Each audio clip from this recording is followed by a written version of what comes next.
26واں پارہ ہے سورۃ محمد، آیت نمبر 7۔ اعوذ باللہ من الشیطان الرجیم، بسم اللہ الرحمن الرحیم۔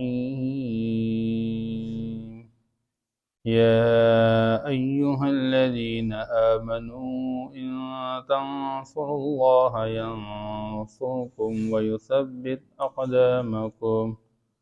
صدق اللہ العظیم۔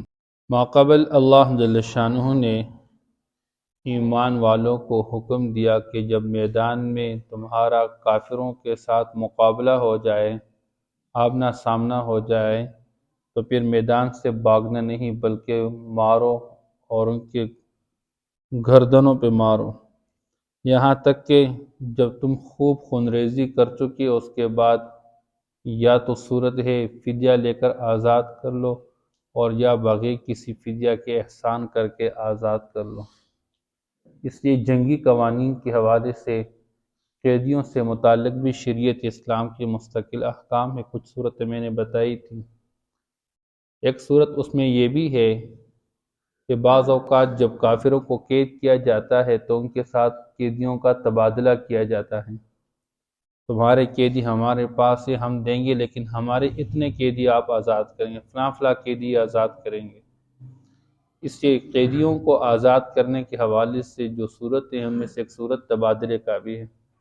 آج بھی دنیا نے دیکھا کہ فلسطین اور غزہ کے مسلمانوں نے جب اسرائیل کے فوجیوں کو قید کر دیا اور ان کے بعض لوگوں کو قید کیا ہوا تھا، تو انہوں نے تبادلہ کر دیا قیدیوں کا اور اپنے کچھ قیدی ان کے بدلے میں آزاد کروا دیے۔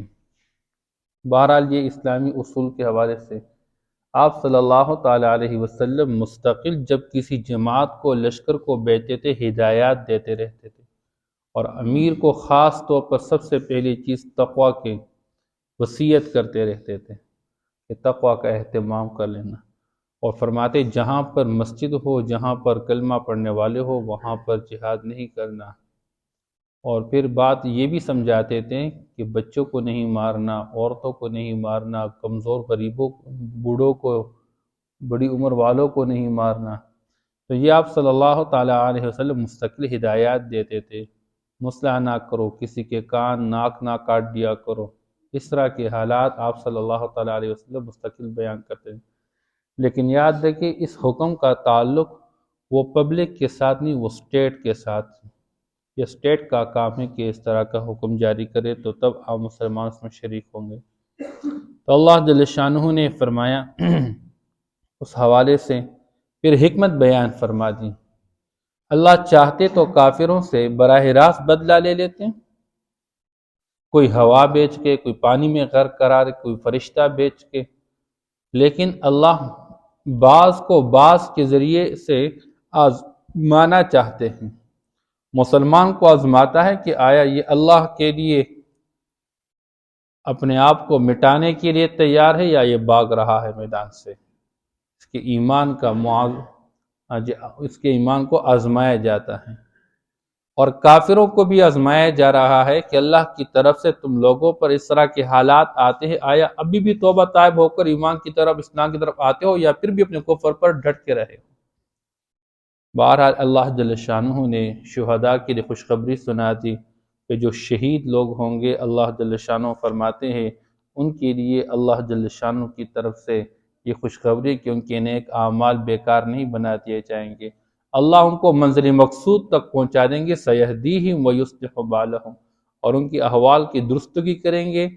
تو وہ احوال کیا ہے؟ وہ قبر ہے، اور وہ حشر ہے، وہ پولیس رات ہے، وہاں پر اللہ جل شانہ ان کو سلامت سے گزار دیں گے، اور جو منزل مقصود ہے وہ جنت، اللہ جنت میں پہنچا دیں گے۔ کچھ احکام پچھلے گزر گئے تھے سبق میں۔ آج کی آیات مبارکہ اس میں کیا بیان کیا جا رہا ہے؟ پہلی بات، اللہ مسلمانوں کو ترغیب دے رہے ہیں کہ جب تم اللہ کے دین کی مدد کرو گے، اللہ تمہاری مدد کریں گے، اور اگر تم نے اللہ کے دین کی مدد چھوڑ دی، اعلاء کلمت اللہ کے لیے اپنی صلاحیتوں کو لگانا چھوڑ دیا، اللہ تمہاری ساتھ اپنی مدد ختم کر ڈالے۔ بس آسان ایک قاعدہ اللہ نے بیان فرما دیا. اس لیے دشمن کے سامنے قدموں کو ثابت قدم رکھنے کے لیے اللہ نے قاعدہ بیان فرمایا ان تنصروا اللہ ینصرکم ویثبت اقدامکم. اچھا، قدموں کو جما دینا یہ اللہ جل شانہ کی طرف سے ہے اور اللہ کے امر کے ساتھ ہے، لیکن اس کے لیے شرط کیا ہے؟ اللہ کے دین کی مدد میں لگ جانا. آج مسلمان دیکھیں کہ 24 گھنٹے میں میری زندگی کتنے اللہ کے دین کے لیے اور کتنی زندگی میری اپنی ذاتی مفاد کے لیے خرچ ہو رہی ہے. پورا ہفتہ میں اللہ کے دین کے لیے کیا کام کرتا ہوں اور اپنی ذات کے لیے کیا کام کرتا ہوں. میرا پورا مہینہ گزر گیا، میں نے پورے مہینے میں اللہ کے دین کے لیے کیا کیا؟ معاشرے کے اندر دین زندہ ہو جائے، اللہ کا دین اس کو وجود ملے، قیام ملے. میرا پورا سال گزر گیا، پورے سال میں نے اللہ کے دین کے لیے کیا کام کیا؟ اب ہمارے پاس تو اور کچھ نہیں ہے، میدان تو ہے نہیں، اور جہاں میدان سجا ہوا ہے وہاں ہم پہنچ نہیں سکتے. کم از کم اتنا تو یہاں کر سکتے ہیں کہ ہمارے ہاں جو نماز کے حوالے سے کمی پائی جا رہی ہے، ہم لوگوں کو نماز پہ تو لا سکتے، مسجد میں لا کے اللہ کے سامنے کھڑا کر سکتے ہیں. یہ بھی ان سماجت تو کر سکتے ہیں، لیکن ہم سے یہ بھی نہیں ہو رہا. اس لیے اللہ فرماتے ہیں، ترغیب دے رہے ہیں تمہیں اللہ جل شانہ کی مدد درکار ہے. اللہ نے اپنے مدد کو جوڑا ہوا ہے اپنے دین کی مدد کے ساتھ.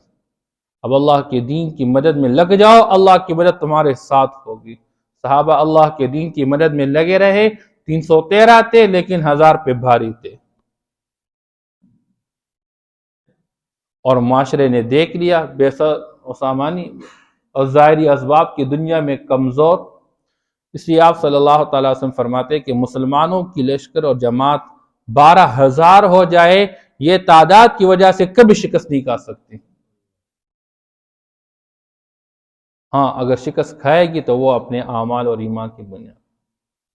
آج ہمارے ایمان کی کیفیت کیا ہے؟ اس لیے آپ صلی اللہ علیہ وسلم نے ایک موقع پر فرمایا احفظ اللہ یحفظ کا. تو اللہ کے دین کی حفاظت میں لگ جائے، اللہ کے احکام کی حفاظت میں، اللہ آپ کی حفاظت میں لگیں گے. اگر ہم اپنے آپ کو غیر محفوظ سمجھ رہے ہیں، ہمارا مال غیر محفوظ، ہماری اولاد غیر محفوظ، ہماری جان غیر محفوظ، سمجھیے کہ ہمارا دین غیر محفوظ ہے. احفظ اللہ تجدہ تجاہک. اللہ کے دین کی حفاظت میں لگ جاؤ، اللہ کے احکام کی حفاظت میں لگ جاؤ، اللہ کی مدد کو اپنی آنکھوں کے سامنے پاؤ گے، اپنے سامنے پا لو گے. اور وعید بیان کیا جا رہا ہے کافر والذین کفروا فتعسا لهم وضل اعمالهم. اور جن لوگوں نے کفر کا شیوا اپنایا ان کے لیے تباہی و بربادی ہے. اور اللہ فرماتے ہیں وَأَضَلَّ أَعْمَالَهُمْ، اللہ اثرنو ان کے نیک اعمال برباد کر ڈالیں گے، بیکار بنا دیں گے. ان کے کسی نیک عمل کا ان کو کوئی صلاح نہ ملے. ذَلِكَ بِأَنَّهُمْ كَرِهُوا مَا أَنزَلَ اللَّهُ فَأَحْبَطَ أَعْمَالَهُمْ. قرآن کی ہر آیت کا پچھلی آیت کے ساتھ ایک ربط اور تعلق ہوتا ہے. تو کفار کے لیے وعید بیان کر دی، تباہی و بربادی کی، اور ساتھ اللہ جل شانہ سبب بیان کر رہے، علت بیان کر رہے، وجہ بیان کر رہے ہیں کہ یہ کیوں. اللہ فرماتے ہیں اللہ ان کے نیک اعمال کو سرنو ضائع کریں گے اور ان کے لیے تباہی اور بربادی ہی ہے، اس لیے کہ انہوں نے اس چیز کو ناپسند کیا جو اللہ نے نازل فرما دی. اور وہ کون سی چیز ہے؟ اللہ کی طرف سے دین اسلام آیا، اس میں عقائد توحید کا عقیدہ، رسالت کا عقیدہ اور بعث بعد الموت، موت کے بعد دوبارہ زندہ ہونے کا عقیدہ، اس کو یہ لوگ ناپسند کر چکے. یہ کہتے ہیں کہ ایک معبود برحق، ایک اللہ ہی معبود ہے اور ہمارے معبود کسی کام کے نہیں، یہ اس کو پسند نہیں کرتے، قبول نہیں کرتے اس کو. اس لیے آج بھی دنیا کا انسان اپنی قوت اور طاقت، اپنے عہدے، اپنے پیسے، اپنے کاروبار پہ گھمنڈ میں لگا ہوا ہے، حالانکہ انسان کے پاس ہے کیا چیز؟ ایک اللہ کا امر اس بدن سے نکل جائے پھر کچھ بھی نہیں ہے، پھر لاش ہے، پھر دوسرے اٹھا کے کپڑے اس سے اتارتے ہیں، اور جس کو نصیب ہو جائے اس کو لوگ غسل دیتے ہیں، پھر جنازہ پڑھ لیتے ہیں. اور میرے بغیر نہیں ہوتا، میرے بغیر نہیں چلتا، میں نہیں ہوں گا تو کون چلائے گا. اس لیے اللہ جل شانہ فرماتے ہیں انہوں نے اس چیز کو فَأَحْبَطَ أَعْمَالَهُمْ، اللہ نے ان کے سارے نیک اعمال ضائع کر دیے. أَفَلَمْ يَسِيرُوا فِي الْأَرْضِ فَيَنْظُرُوا كَيْفَ كَانَ عَاقِبَةُ الَّذِينَ مِنْ قَبْلِهِمْ. ان سے کہا جاتا تھا کہ تمہارے لیے تباہی اور بربادی ہی مقدر ہے اگر تم کفر کی حالت پہ رہو گے. یہ کہتے تھے کیسے ہوگا ہم کیسے تباہ برباد کیے جائیں گے؟ اللہ جل شانہ ان کے اس گمان کو دفع کرنا چاہ رہے کہ ان کے ذہن میں کہ یہ بہت بعید بات ہے، یہ تو ممکن ہی نہیں ہے کہ ہم پر عذاب آ جائے، ہم تباہ برباد ہو جائے۔ اگر آنا ہوتا تو آ جاتا، لیکن عذاب ہے نہیں۔ اللہ فرماتے ہیں فَلَمْ يَسِيرُوا فِي الْأَرْضِ، ان لوگوں نے چکر نہیں لگایا زمین کے اندر۔ یہ قوم عاد اور قوم ثمود کی بستیاں جو ویران پڑی ہوئی، یہ حالات ان کو معلوم نہیں ہے، سنا نہیں ان کے بارے میں، دیکھا نہیں کہ کیسے اللہ نے ان کے ساتھ فینظر تک دیکھے تو صحیح، غور و فکر کرے، عبرت لے لے اس سے۔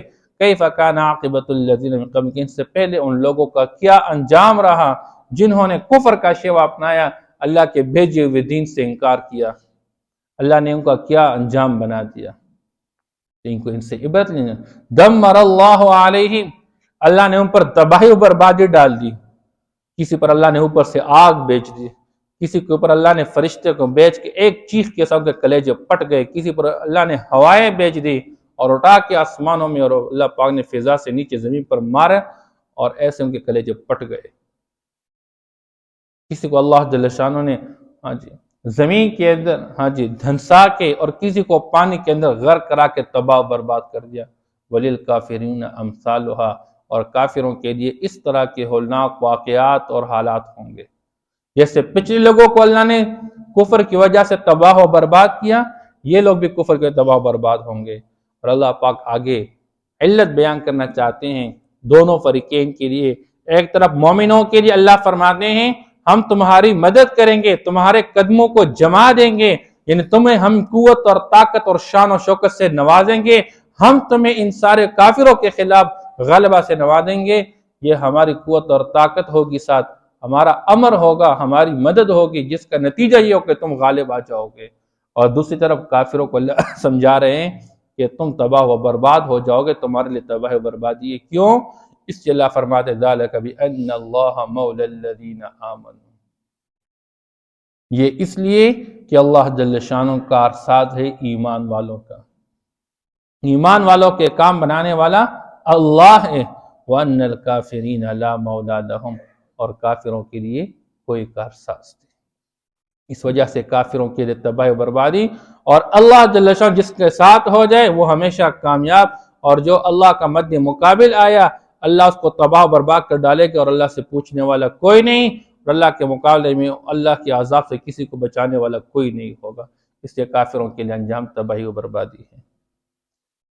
یا ایہا الذین آمنوا، اے ایمان والو، ان تنصروا اللہ ینصرکم، اگر تم اللہ کی مدد کرو گے، مراد اللہ کے دین کی مدد کرو گے، ینصرکم، اللہ تمہاری مدد کرے گا، وَيُثَبِّتْ أَقْدَامَكُمْ، اور تمہارے قدموں کو جما دے گا، تمہیں ثابت قدمی عطا کرے گا۔ وَالَّذِينَ كَفَرُوا فَتَعْسًا لَهُمْ، اور جن لوگوں نے کفر کا شیوا اپنایا ان کے لیے تباہی و بربادی ہے۔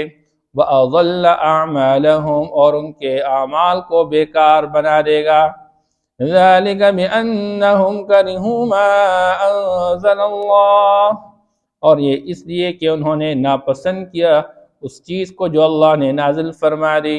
فَأَحْبَطَ أَعْمَالَهُمْ، اللہ ان کے اعمال کو ضائع کر چکے۔ أَفَلَمْ يَسِيرُوا فِي الْأَرْضِ، یا ان لوگوں نے زمین میں چکر نہیں لگایا، فَيَنظُرُوا، کہ دیکھ لے، كَيْفَ كَانَ عَاقِبَةُ الَّذِينَ مِن قَبْلِهِمْ، کہ کیسے انجام رہا ان سے پہلے گزرے ہوئے لوگوں کا۔ دمر اللہ علیہم، اللہ نے ان پر تباہی ڈال دی۔ وَلِلْكَافِرِينَ أَمْثَالُهَا، اور کافروں کے لیے اس جیسے احوال ہوں گے۔ ذَلِكَ بِأَنَّ اللَّهَ مَوْلَى الَّذِينَ آمَنُوا، اور یہ اس لیے کہ اللہ جل شانہ کارساز ہے ایمان والوں کے۔ وَأَنَّ الْكَافِرِينَ لَا مَوْلَى لَهُمْ، اور کافروں کے لیے کوئی کارساز نہیں ہے۔ صدق اللہ۔